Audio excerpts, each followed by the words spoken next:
Dans l'épisode précédent, nous parcourions la mythique North Coast 500 avec ses paysages sauvages et une météo un peu capricieuse.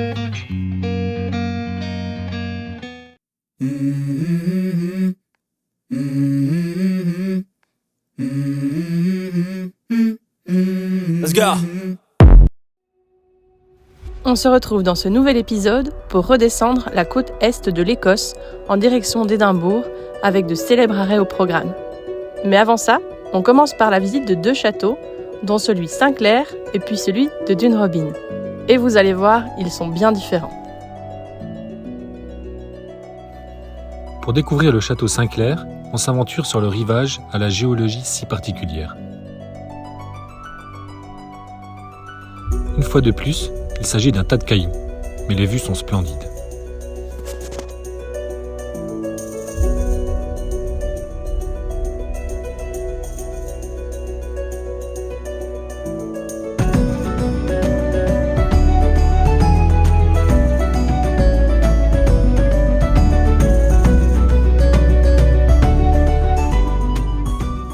Construit au XVe siècle par le comte William Sinclair, il fut détruit à coups de boulets de canon en 1680 par le clan Campbell et fut laissé depuis en ruine, même si aujourd'hui des travaux de réhabilitation ont pour objectif de le remettre en état.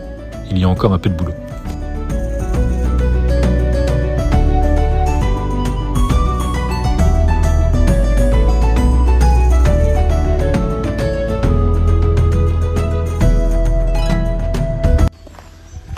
Qu'est-ce qu'on est en train de faire ? Et ben, on est en train de tout remonter parce qu'on a été voir un château, mais qui est payant, Qui est là-bas. comme d'habitude, et qui coûte un bras, comme d'habitude. 13 livres 50 par adulte. Par adulte, donc ça fait 16 €, un truc comme ça. Donc quand tu multiplies par le nombre de châteaux qu'il y a en Écosse, bah, t'as plus de budget. Après, alors, du coup, on a fait le tour pour aller voir la vue, qui est gratuite depuis l'extérieur. Voilà. On a fait voler le drone avant, et puis après on a vu les panneaux interdits. Pas vu, pas pris.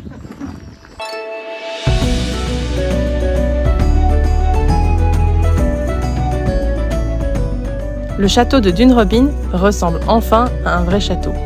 Son origine remonte au Moyen-Âge, mais c'est au XVIIIe siècle qu'il prit son apparence actuelle, avec un style français rencontrant le style écossais.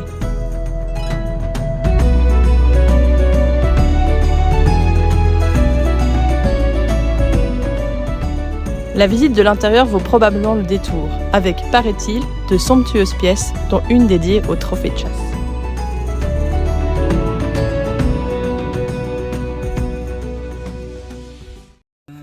Qu'est-ce que tu nous as préparé ? La pizzaiolo qui a préparé ses petites pâtes. Petite pizza maison. Pizza. Est-ce qu'on est content d'avoir un four ? Pas du tout. Et bon appétit !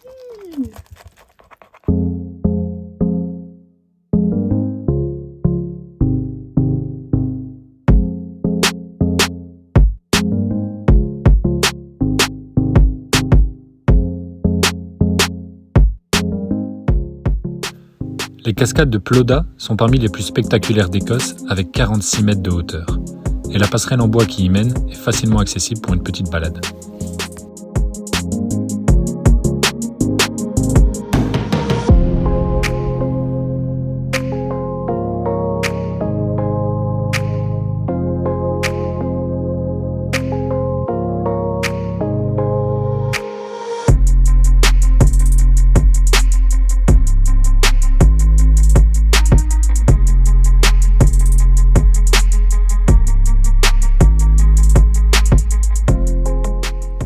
Nous poursuivons ensuite notre route pour arriver à un des endroits les plus connus d'Écosse, le Loch Ness.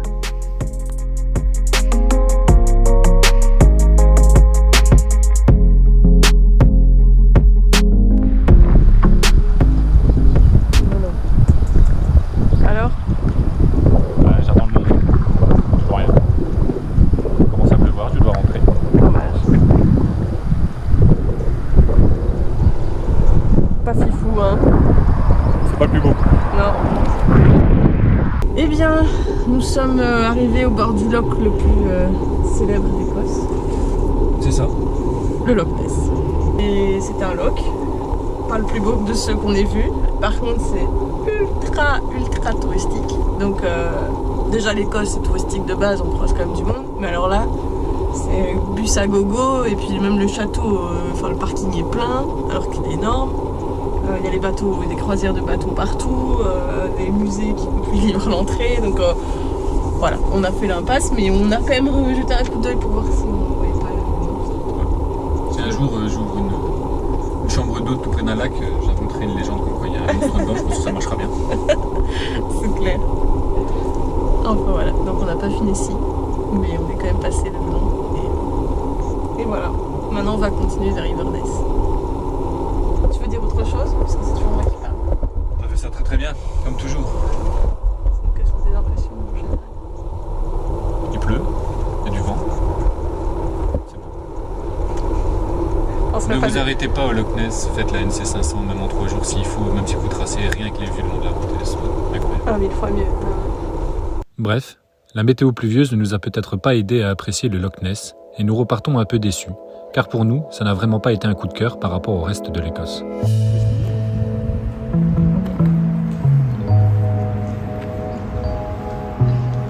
On est où? À Inverness.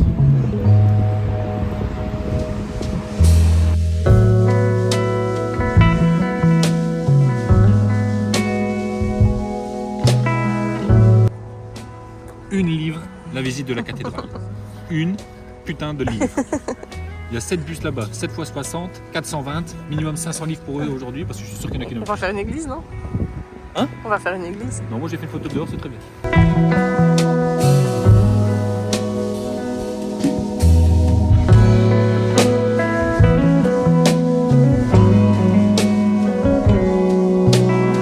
Alors on vient de quitter Inverness et on a pris la route vers Aberdeen et Édimbourg. On redescend en gros en longeant toute la côte. Inverness bien, mais pas... Non, Inverness nul. Enfin après Pas ça nul. c'est chacun son truc mais... Bon, il y a un château et tout, mais c'est un peu moderne, mais Ouais, ça ça a n'avait pas pas l'air trop terrible. de charme selon nous. Mais bon. Et ce qui est bien c'est que tous les villages, tous les petits points qu'on a mis pour les beaux petits villages, on peut s'arrêter tranquille parce que la route est moins belle que la NC 500, mais on peut s'arrêter tranquille, il y a toujours des petits points d'intérêt comme ici. Les ruines d'une cathédrale. Et donc c'est cool parce que la route ne paraît pas trop longue, vu qu'on peut s'arrêter, se dégourdir les jambes, aller voir les belles choses autour. Oui. Autre chose à dire? Non, c'est toi qui as tout dit cette fois-ci. Youhou! Vous auriez pu faire des barreaux plus grands. On est en train de filmer la J'exagère, cathédrale. Franchement. Ouais, Non, c'est mais galère. il faut payer 9 livres 50 pour rentrer, mais tout est visible de l'extérieur. Donc on fait des photos, mais on a l'air de radin, parce que voilà, on fait comme Van, on passe le téléphone à la grille.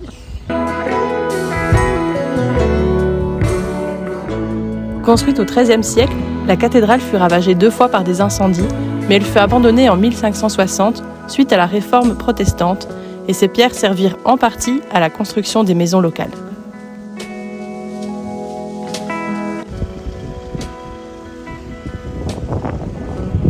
Petite pause pique-nique. Et là-bas au fond, il y a plein de phoques.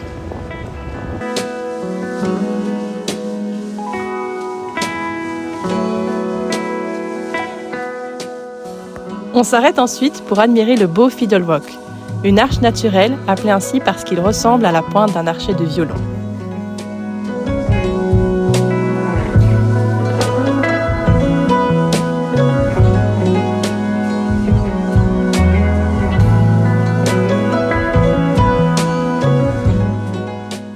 On poursuit ensuite, toujours le long de la côte, avec un arrêt prévu à la Duff House, puis à Crowvie, avant d'arriver au phare de Rattray. Que penses-tu de cette petite propriété? Moi je trouve que cette petite cabane n'est pas trop mal. Ouais, hein. Petite bicoque, bon bah ça fait un petit budget si tu dois changer les châssis, mais sinon... Pas trop d'entretien, juste une petite dizaine de personnes, quoi, du personnel. T'habites juste dans une chambre et tu nettoies que ta chambre et c'est bon. Écoute, Il y a- les invités Il y a nettoient de quoi, j'allais dire, il y a de quoi inviter quelques personnes. Petit parc. C'est pas mal.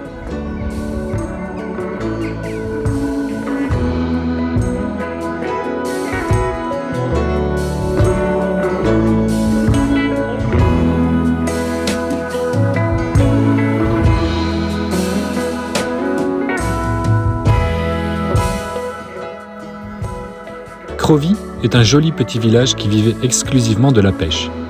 Mais l'activité a diminué au XXe siècle avec l'arrivée de la pêche industrielle, puis a complètement stoppé suite à une tempête en 1953.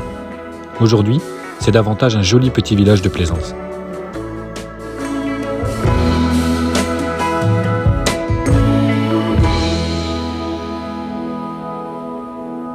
Tu vois, c'est une maison de pierre, bord de l'eau. Typique, quoi. Donc un petit son de cornemuse, c'est en Écosse, quoi. Mais la pente à 17% moyen, quoi. Non.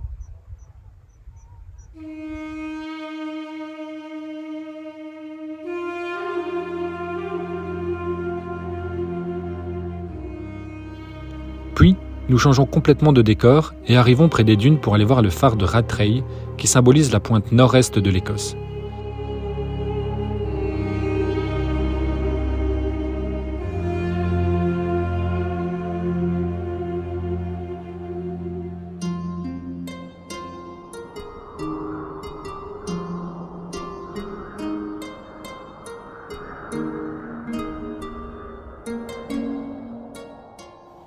Planté sur un promontoire rocheux, il n'est accessible qu'à marée basse, mais le spectacle à marée haute avec les vagues doit être vraiment impressionnant.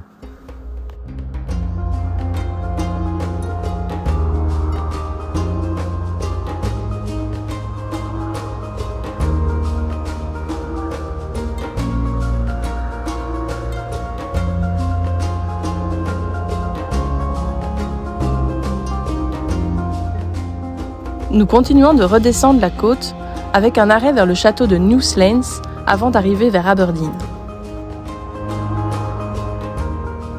Avant la visite du château, on passe admirer les falaises appelées Bullars of Bushen, qui sont connues pour abriter des colonies d'oiseaux qui viennent nicher.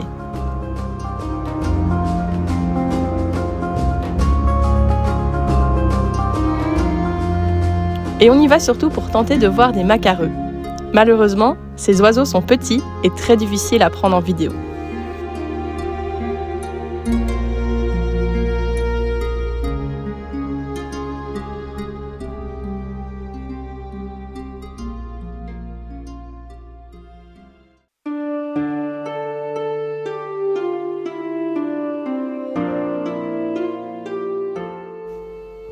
Et encore un château en ruine.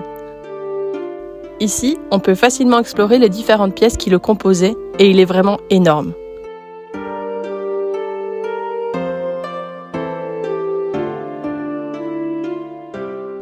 Le château de Newlands a été édifié au XVIe siècle par le roi d'Écosse. Il a subi de nombreuses modifications dans son histoire jusqu'au XXe siècle où, n'ayant plus les moyens financiers de l'entretenir, le toit fut vendu et le reste laissé à l'abandon.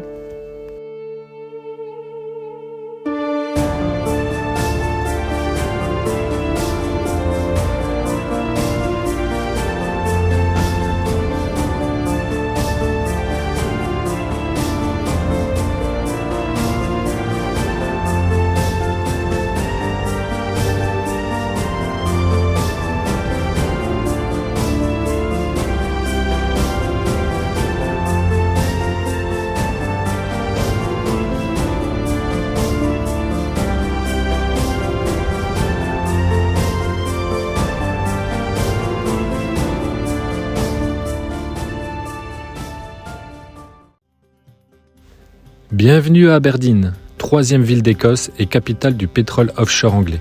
Elle est l'une des villes les plus riches et les plus chères du Royaume-Uni. Elle est surnommée la ville grise, due à ses pierres de granit utilisées pour la grande majorité des bâtiments. Elle abrite aussi la plus vieille université d'Écosse et quelques beaux édifices, comme son hôtel de ville.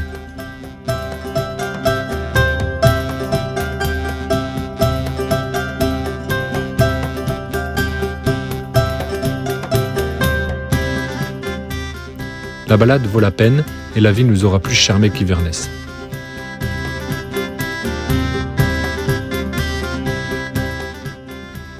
Ensuite, nous décidons de quitter la côte et de s'enfoncer dans les terres sur la route surnommée la Castle Trail. Vous pensiez qu'on en avait fini avec les châteaux ? Eh bien non. On commence par celui de Fraser. La légende dit que Marine a voulu s'y arrêter pour voir si Jimmy Fraser y habitait toujours. Mais le château étant fermé, on a profité de ses jolis extérieurs.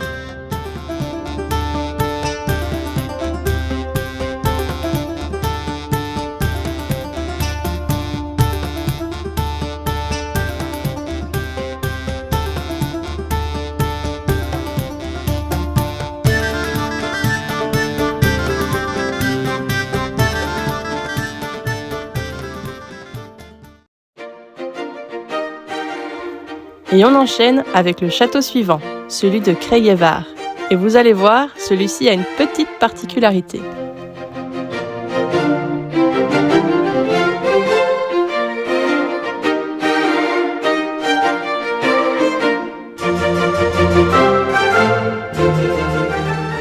Sa couleur rose le rend vraiment unique et il semble directement sorti d'un dessin animé.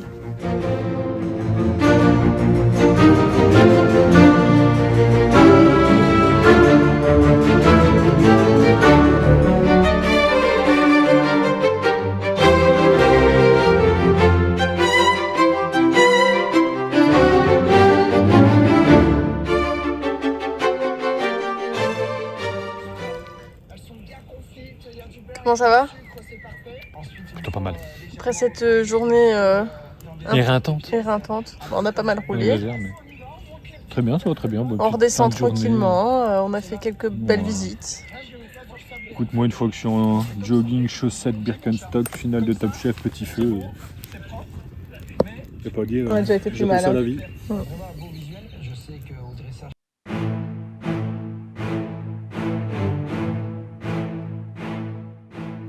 Le lendemain, nous sommes dans la forêt toute proche du château de Balmoral, qui est encore un lieu de villégiature l'été pour les membres de la famille royale. Seuls les jardins se visitent, mais ce n'est pas pour cela que nous sommes venus. Alors cette étrange pyramide se trouve au milieu des bois. Ça monte quand même un petit peu, on ne s'attendait pas, on est un peu collant là. Et au final, je m'attendais à ce qu'elle soit peut-être plus haute, mais c'est déjà pas mal, elle est super belle. Elle a été érigée en 1862 par la Victoria, la veuve au cœur brisé, en mémoire de son amour Prince Albert.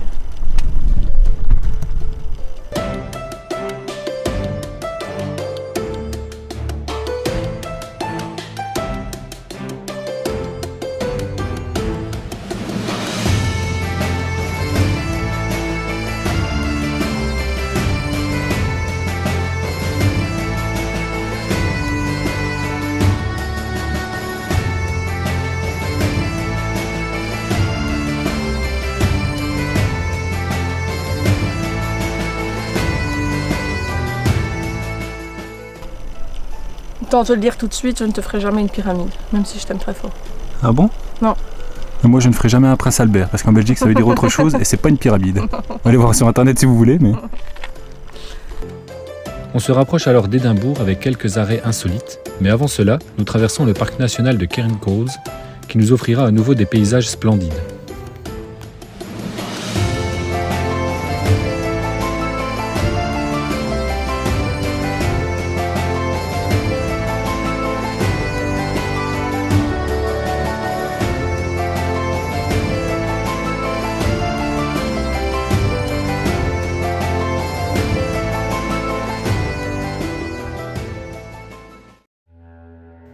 Les ruines de la maison d'Unalaster sont les vestiges d'un ancien manoir de style baronial construit en 1862 par le général MacDonald, alors propriétaire du lieu.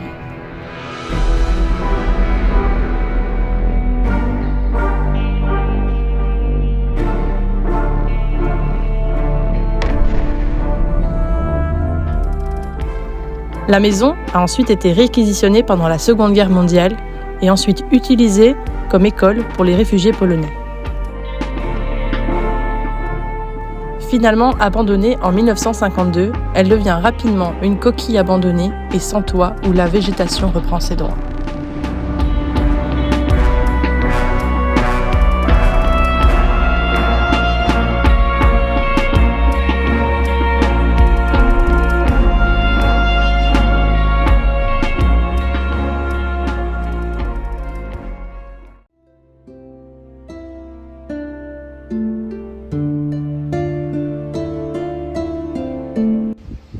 On est dans un cimetière. Ouais. Et pas pour venir chercher de l'eau pour une fois. Ouais. On va voir l'arbre le plus vieux d'Écosse. Peut-être même du monde. 5000 ans. Mais non. 5000 ans. Il y avait un diamètre de 17 mètres à la base, maintenant un peu moins. Il y a vu passer plein de trucs. Ouais. Les chasseurs, des funérailles, des processions. Pas mal de générations Ça file du temps. Et il est juste là. J'ai déjà vu les dinosaures.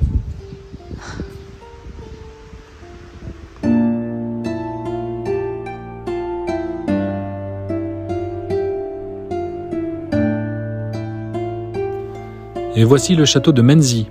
Franchement, avec Balavan garé devant, on se serait bien vu propriétaire d'une petite bâtisse en Écosse, non ?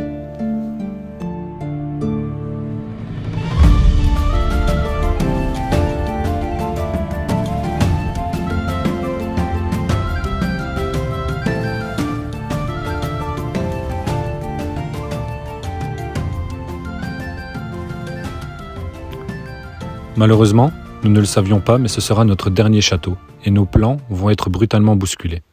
Le lendemain, nous apprenons le décès accidentel du papa de Marine.